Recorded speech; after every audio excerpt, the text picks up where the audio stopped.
This awesome, wonderful miracle of the Lord came from the boy who had 5 barley loaves and 2 fish.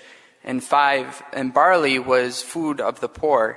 And so the Lord takes this poverty, this food of the poor, and He multiplies it into richness for others to satisfy their hunger. And we also have that same reality that happens in the Eucharist.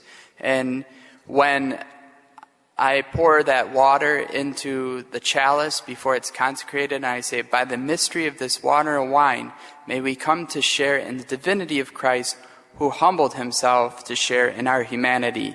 And for catechetical purposes, I will say that out loud today in the liturgy. And what that is our participation in the works of God. In the Catholic tradition, we'll say we can merit things. We can merit grace. We can merit heaven. And how do we understand it in the proper perspective that all is grace as well? Well, this is the way.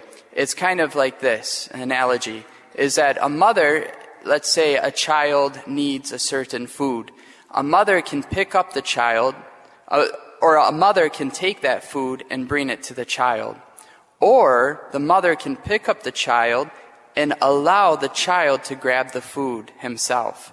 And that's what God does, basically. He picks us up, but because of freedom, and freedom is the way that we love, is that He wants us to cooperate. He wants us to use our very personhood, which is our free will, to cooperate with His grace. That would be meriting.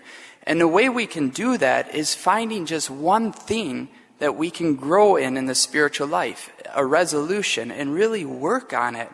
When I was a kid, I would go to the public library and I would see these guys on the computers all day long, and they were watching their stocks.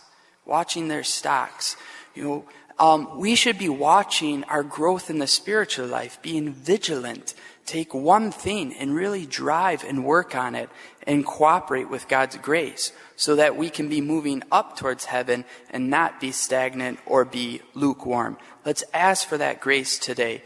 Offer our poverty, our small little works, and God will lift us up.